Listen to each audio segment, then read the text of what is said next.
এটা কি সুন্নতের বদনাম হয় না? আর কতক্ষণ হয় না? আপনারা থাকেন কই? আপনার সমাজে এটা চলে কিভাবে? এটা হতে পারে না। নারী পুরুষ ওলি আল্লাহর ব্যানার পিছনে লাগায় একসঙ্গে যতই মারফতি গান হোক আর আধ্যাত্মিক গান হোক, নারী পুরুষ একসাথে দাঁড়িয়ে নাচানাচি করে আল্লাহ নবীর মাজারকে কলুষিত করা যাবে না। কথা বলেন ঠিক কিনা? ঠিক হাত তুলে বলেন ঠিক কিনা বলেন।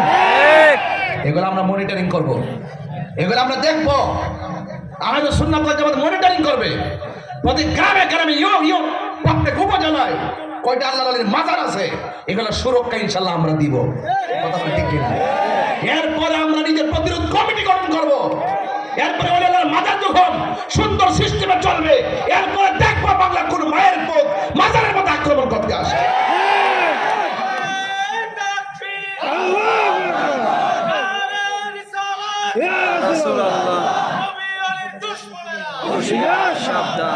কথা বলেন ঠিক কিনা? ঠিক। এই জন্য আপনি উভয়কেই বলতে হবে। আপনি নাজায়েজকে নাজায়েজ বলতে হবে, হালালকে হালাল বলতে হবে, হারামকে হারাম বলতে হবে। এরপর ইনশাআল্লাহ আপনার নৈতিকতা প্রতিষ্ঠিত হবে। আমরা এতদিন বিচ্ছিন্ন ছিলাম, এখন কি? আরো বড় করে এখন কি? ইনশাআল্লাহ রক্তের শেষ বিন্দু দিয়ে হলো। যেখানে হয়তো সুন্নাত ওয়াল জামাতের ঐক্য হওয়ার সুযোগ কেউ সৃষ্টি করতে চেষ্টা করবে, আমরা পায়ে ধরে বোঝাবো বাবা আর বিচ্ছিন্ন থাকার সুযোগ। অনেক কষ্ট করে 53 বছরের মধ্যে অনেক কষ্ট করে আমরা এই জায়গাটা তৈরি করা হয়েছে। যেখানে আমরা দেখবো অনেক হতে পারে, আমরা প্রয়োজনে বাবা রে, ও বাবা, ও চাচা, আল্লাহরও আসতে আমরা আর ভাগ থাকতাম না, দলাদলি বাদ দেন। এবার আমরা সুন্নিরা এক হই, যে দিকটা যাবো এক দিকটা যাবো। আজকে আপনাদের আওয়াজ আমার ভয় পাইতেছি, ওই কোনাদের আওয়াজ হই নাই, যেদিকে যাবো একদিকে যাবো। এখন আওয়াজটা আছে, আপনারা আমার ফাঁকি দেন, এই ফাঁকিটা দিয়েন না, এই ফাঁকিটা দিয়েন না। কথা বলছেন একটু গরম কত হইলো, ফাঁকিটা দিয়েন না। আওয়াজ কিরকম? আমরা কি দুই না এক? হাত তুলো, দুই না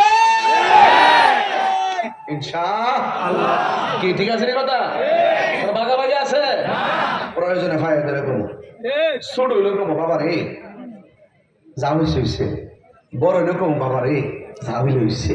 এবার আমরা সবাই কি? এই দেশ কার দেশ? কার দেশ? যারা বলি আল্লাহর মাজার ভাঙতে যায়, হ্যাঁ গিয়া বন্যায় বললে, ভূমিকম্প পায়ে পড়লে তো তুমি আল্লাহর বাংলাদেশ, শাহজালালের বাংলাদেশ, রহম করো আল্লাহ, রহম করো আল্লাহ। উপায় নাই, বাবা শাহজালাল মাজার থেকে জিয়ারত করে বাইর তখন কই যা কথাগুলা। ইন্নাল্লাহা ইউমাহিলু ওয়ালা ইয়ামহুল, ইন্নাল্লাহা ইউমাহিলু ওয়ালা ইয়ামহুল। আল্লাহ ছাড় দেয় কিন্তু ছেড়ে দেয় না। কথা বলেন ঠিক কিনা বলে? সাবধান, সাবধান। মান আদালি ওয়ালিয়ান ফাকাদ আযানতুহু বিল হারবে। আল্লাহ বলেন যারা ওলি আল্লাহর বিরুদ্ধে কথা বলে, আমি আল্লাহ ডাইরেক্ট আমার পক্ষ থেকে তার বিরুদ্ধে যুদ্ধের ঘোষণা করি। আল্লাহর সঙ্গে যুদ্ধের ঘোষণা করে, আল্লাহ যদি যুদ্ধের ঘোষণা করে, আমাদের কি মোকাবেলা করার শক্তি আছে? আল্লাহকে নাইমা হ্যাপ খেপর আসলে যুদ্ধ করবো? যে আমি উত্তর দা নামছি দক্ষিণ দা নাম, আল্লাহ এমনি ধরবে, এমনি ঘুরে ঘুরে ঘুরে ঘুরে ঘুরে ঘুরে ঘুরে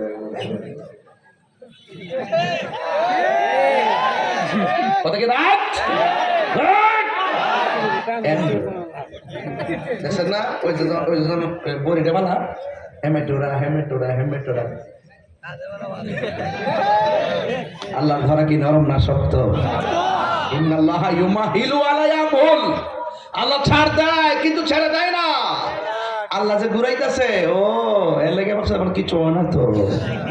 ওরে বাপ রে, অনা বুঝি, আরে ওই না বুঝি সুযোগ এনে দিছে। গুড্ডি যেমন উঠতেছে ডাইনে ভাবে যা, যখন গুড্ডিওয়ালা টান দে সুতাটা গুড্ডি তাহে না এফুরে এমনি টান মারবো, একটা পশমও কেউ ধরে রাখতে পারতো না।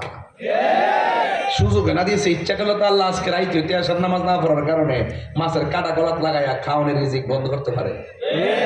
আরে মায়া পেরা বানাইছে দিকে একটু চালাইতেছে। কিন্তু মনে করে কিনে যে মরে গেলে ছেড়ে দিব, পুঙ্খানো হিসাব আল্লাহ গ্রহণ করবে। কথা বলেন ঠিক কিনা? এই জন্য আপনাদেরকে অনুরোধ করে বলবো, কথাগুলো ফালাই দিয়েন না। তাহিরিরে বাজিত করে নতুন করে চিনার লাগতো না। আমি নরম আবার গরমও, কোনো বেটার আমি সার দিই না ফিলার। তবে একটা কথা বলি, আল্লাহ এই দেশে ইসলাম আনছেন, তাদের পথ মত তাদের অনুকরণ আমাদের দরকার আছে না নাই? আরো যদি আছে না নাই? ভাইরা আমার, এই ফাতিহা আজম গৌসুল আজম আব্দুল কাদের জিলানী গিলানী রহমাতুল্লাহ আলাই উফাত মুবারক। আল্লাহ আকবার জোরে বলা কেন?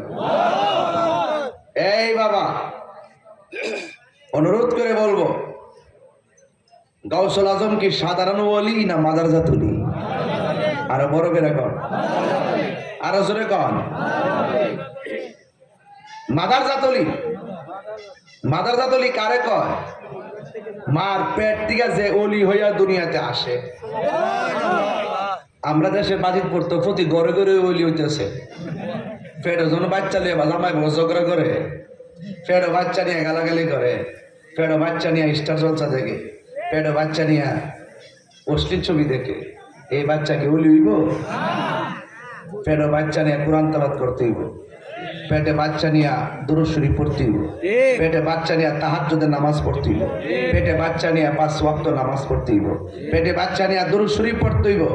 এরপরে দেখবেন আপনার সন্তান বাইরে বুস্তামির মতন সুলতান আরিফিন হয়ে গেছে।